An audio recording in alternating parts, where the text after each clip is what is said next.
Aloha, this is Patrick. You're at my YouTube channel, Recovery Conversations. I'm going to drop another section of the conversation I had with Dr. Melissa Dittberner, also known as Dr. Mo. In this particular clip, we have a pretty deep conversation about peer support in the recovery industry. That role goes by different designations depending on the state you're in, with different criteria to achieve those credentials.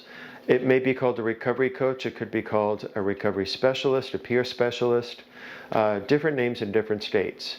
So enjoy this conversation, and I'll check back with you right after. Mahalo. A quick way of introduction. We met through a mutual friend here on Oahu.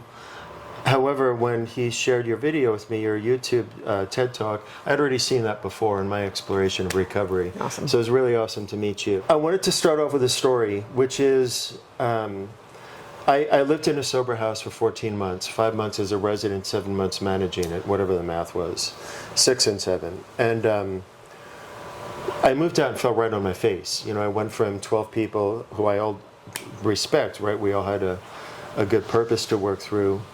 And then I went to living on my own in the middle of nowhere, and I fell right on my face. So when I relapsed at that point, a few guys in the house came and were trying to talk sense into me.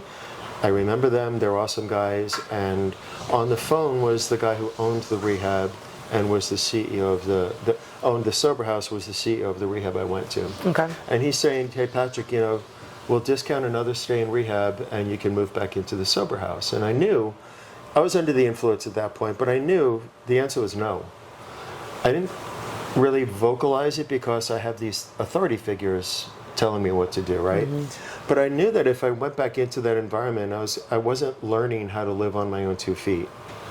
Back in the protected environment wasn't going to work for me, and I knew it. So I said no.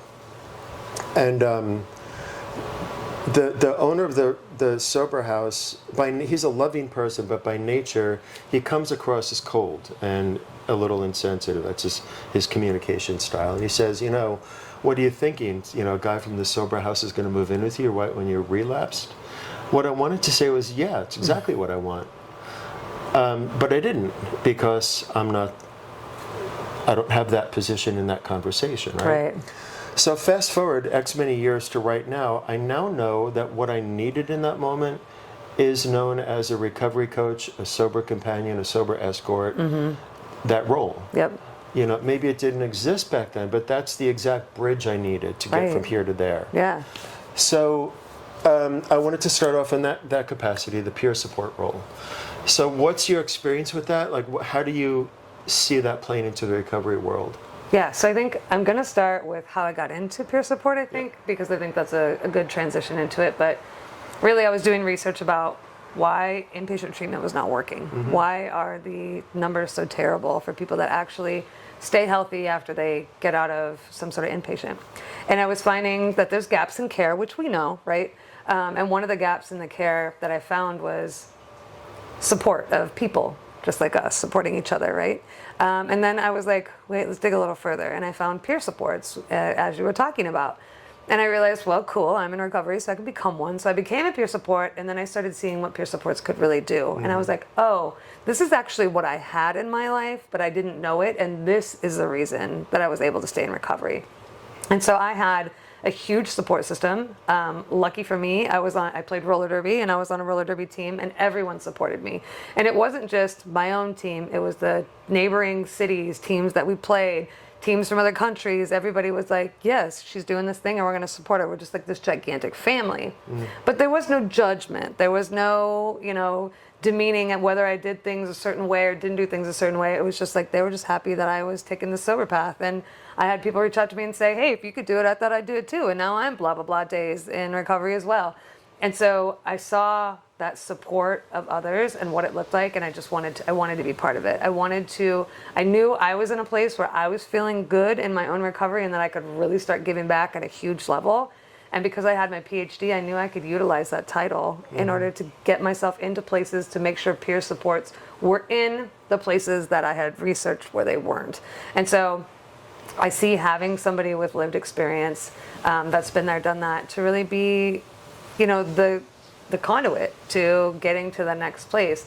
And I feel it in myself. In my business, I have business mentors. Right, in my academia career, I have mentors. Like, I have mentors in all areas. but where was my recovery mentor? Right. What did that look like? Because I didn't fit into, and I didn't follow a certain program, I didn't automatically get one of those, right? I was doing it myself, and that worked for me, but I really did need the support of other people, and I know other people need that kind of support too. So that's where I see peer support being so influential and so like widespread to be able to reach people that don't naturally have a support that comes with it.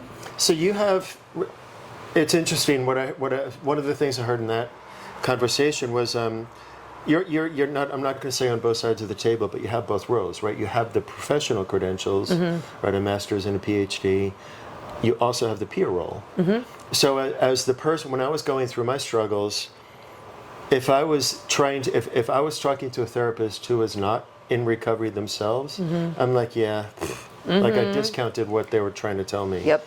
I don't know what the difference is, but it seems that in the recovery community, lived experience is a significant part of how people get well. Yeah, and that's like kind of what we bolster, right? Like even in my company, we're all in recovery, and so that's why we do this thing, and that's why we feel like we can maybe not do it better, but do something great, right? And so I see that with my students, and I tell them, the ones that are not in recovery, like you do have a little extra work you got to do to build that rapport. It just is what it is. And I tell clients, like, just because they're not in recovery doesn't mean they're not here to help you. Right. Like if they dedicate the time and effort to become a person that can help you, please let them try. Right? You don't have to just discard them immediately. So I do play both sides of the fence on that one too, because I'm like, don't throw it away, don't throw out the baby with the bathwater kind of thing here. Let's see how it rolls out.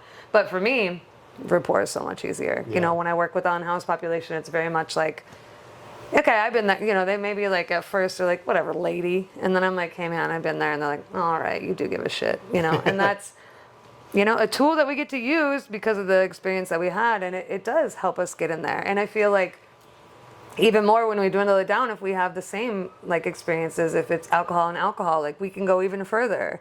If it's alcohol and trauma, we can go even further. Alcohol, trauma, suicide, like we can really kind of tunnel down to be like, shit, man, I know what you're going through, and I know this is what worked for me. It may not work for you, but let's try it. Yes, and I have a friend who is in a 12-step program where sponsorship is a thing, right? And her viewpoint is, I'm not going to sponsor because I think professionals should be paid. So it's interesting, like the peer support role is halfway between.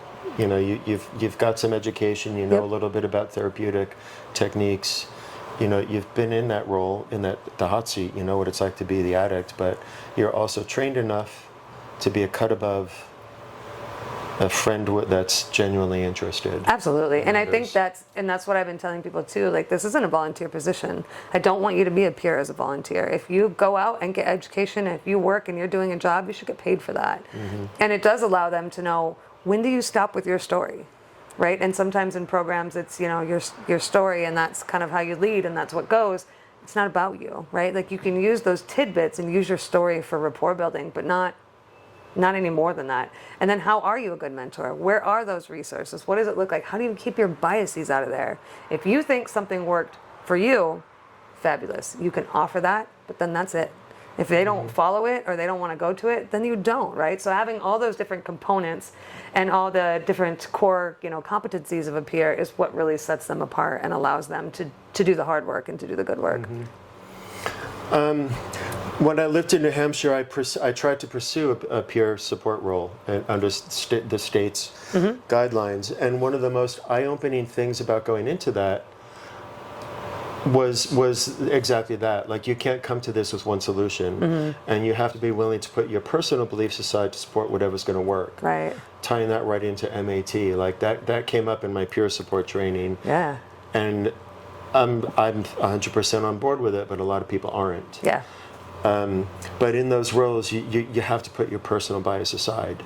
If your goal is help somebody, you can't listen to yourself. Exactly. And I always tell people, be able to use your lens for the portion where it does good work for you, but then you have to broaden it after that. And you will essentially drive yourself mad if you think what worked for you is going to work for somebody else every single time. You can't be a one-trick pony, as anything, right? Like you have to be able to move and navigate and pivot where you need to pivot, and that doesn't change when you're working with people who are, impacted by addiction as well. So thanks for watching. I hope you enjoyed that conversation about the peer specialist role. If you want to reach out to Dr. Mo or myself, you can find both of us through information I'll show right after this.